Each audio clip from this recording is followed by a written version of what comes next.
Tony Estanguet, nous sommes à 4 ans du début des JO de Paris 2024. Vous sillonnez la France en signant des conventions avec les territoires, des conventions terre de jeu. En quoi, en signant avec la région des Pays de la Loire, la région est-elle désormais engagée un peu dans l'aventure? C'était important pour nous d'associer les acteurs du quotidien du sport en France. Et pour nous, ce sont les territoires qui font d'abord le sport dans ce pays.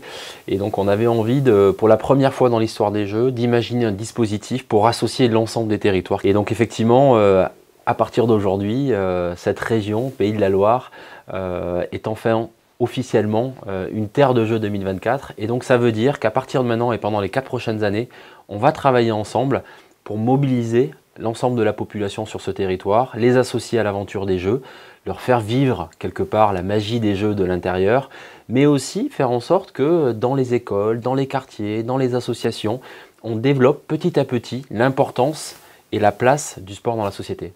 Est-ce que j'imagine que vous connaissez un petit peu la région des Pays de la Loire?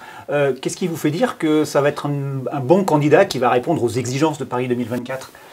Alors moi j'ai été séduit tout de suite par le dynamisme de cette région. On a senti qu'il y avait une proximité très forte entre les acteurs publics, le mouvement sportif, l'État aussi présent dans la région pour quelque part travailler ensemble. Et moi personnellement, je viens du sud-ouest de la France et si je suis face à vous aujourd'hui, c'est parce que à l'époque, un petit club de sport, une petite ville m'a donné la possibilité de découvrir un sport, le canoë-kayak, un petit sport.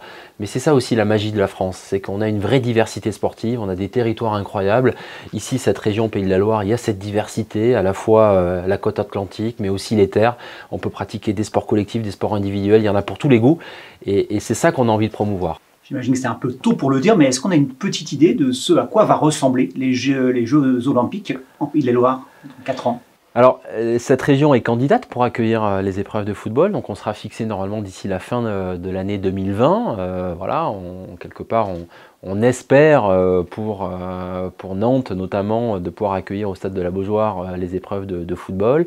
On travaille aussi avec cette région pour accueillir un certain nombre de délégations en amont des compétitions pour accueillir, vous savez, il y aura 206 pays qui vont participer aux épreuves olympiques et paralympiques.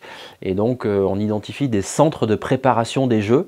Et donc, sur ce territoire, on pense qu'il y a vraiment des conditions idéales pour ces sportifs de haut niveau qui vont venir d'un peu partout de la planète pour venir s'acclimater, récupérer du décalage horaire et préparer leur compétition.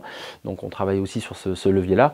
Mais encore une fois, pour moi, la priorité dans tout ça, c'est comment est-ce que ce label Terre de Jeux 2024 dans cette région Pays de la Loire nous permet de sensibiliser encore plus les jeunes, mais aussi les moins jeunes de cette région à faire plus de sport. Voilà, j'ai vraiment ça. Moi, le sport a changé ma vie et j'ai envie voilà, de partager cette passion et cette magie des Jeux avec l'ensemble de la population. Merci Tony Estanguet. Merci à vous.